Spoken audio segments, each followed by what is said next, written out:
ఈరోజు మా నాయకులు బీఆర్ఎస్ పార్టీ వర్కింగ్ ప్రెసిడెంట్ రానున్న రోజుల్లో తెలంగాణ రాష్ట్రంలో కీలకమైన ఒక పదవిలో ఉండబోయి తెలంగాణ రాష్ట్రాన్ని తీర్చిదిద్ది కాంగ్రెస్ పార్టీ యొక్క ప్రభుత్వాన్ని ముఖ్యమంత్రి రేవంత్ రెడ్డి గారు చేస్తున్న ఒక అరాచకాలని ప్రజల ముందు ఎండగట్టి ఈ విధంగా ప్రజల ఉద్యమాలు తీసుకొచ్చి మళ్ళీ కేసీఆర్ గారి పరిపాలన, మళ్ళీ బీఆర్ఎస్ యొక్క రాష్ట్రం పరిపాలన రావాలని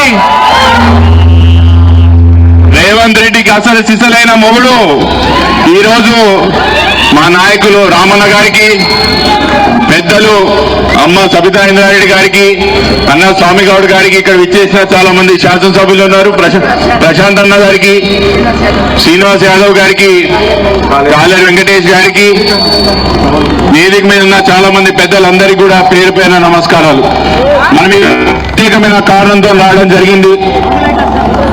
గత సంవత్సరం నుంచి మూసీ ఒడ్డులో ఉన్న ముఖ్యంగా బైరగూడ, హైదర్ షాగోటు, కిస్మత్పూర్, హిమాయత్ లో ఉన్న చాలా ప్రాంతాల యొక్క ప్రజల జీవితం ఎలా ఉందంటే దినదిన గండంగా మారింది.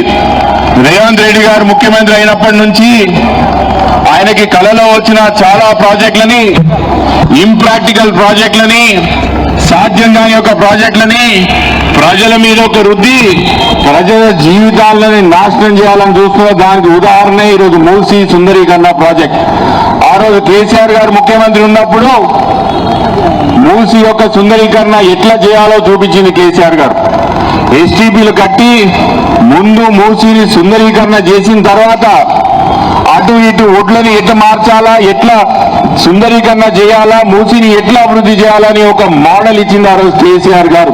కానీ ఈరోజు రేవంత్ రెడ్డి గారు ఏం చేస్తున్నారు, ముఖ్యమంత్రి గారు ఏం చేస్తున్నారు, మూసీలో ఉన్న అటు ఇటు 50 మీటర్ల యొక్క భూమి తీసుకోవాలని ఉన్న బిల్డింగ్లు, మన అపార్ట్మెంట్లే గాని ఇల్లులే గాని కూలగొట్టి ఇక్కడ హోటళ్లు, రిసార్ట్లు, బార్లు, రెస్టారెంట్లు పెట్టాలనే ఒక ప్రయత్నం ఈరోజు ముఖ్యమంత్రి గారు చేస్తున్నారు.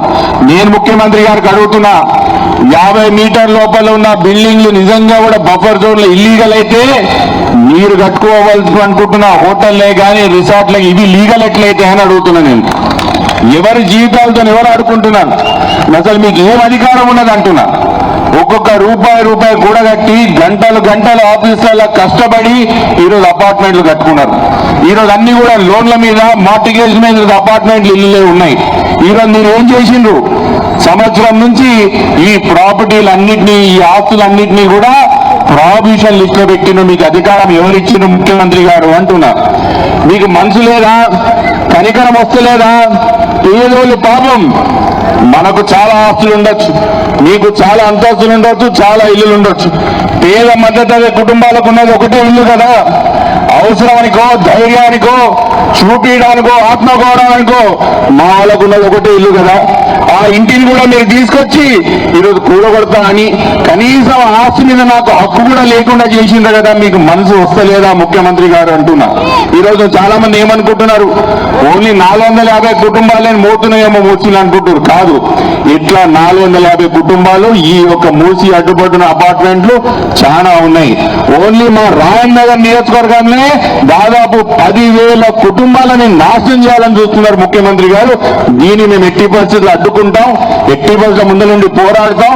మా నాయకులు రామన్నయ్య గాని, మిగతా పెద్ద నాయకులే గాని దీని అసెంబ్లీ వరకు అవసరం ఉంటే న్యాయ పోరాటం చేస్తాం, ప్రజాక్షేత్రంలో కూడా కొట్లాడతాం, మీ అండగా నిల్చుంటామని మీ అందరి తరఫున మాట ఇస్తున్నాం. ఇప్పుడు పెద్దలు అమ్మ సబితా ఇంద్రారెడ్డి గారు, అన్న ఇప్పుడు పెద్దలు రామన్న గారు మాట్లాడాలని నేను కోరుకుంటున్నాను.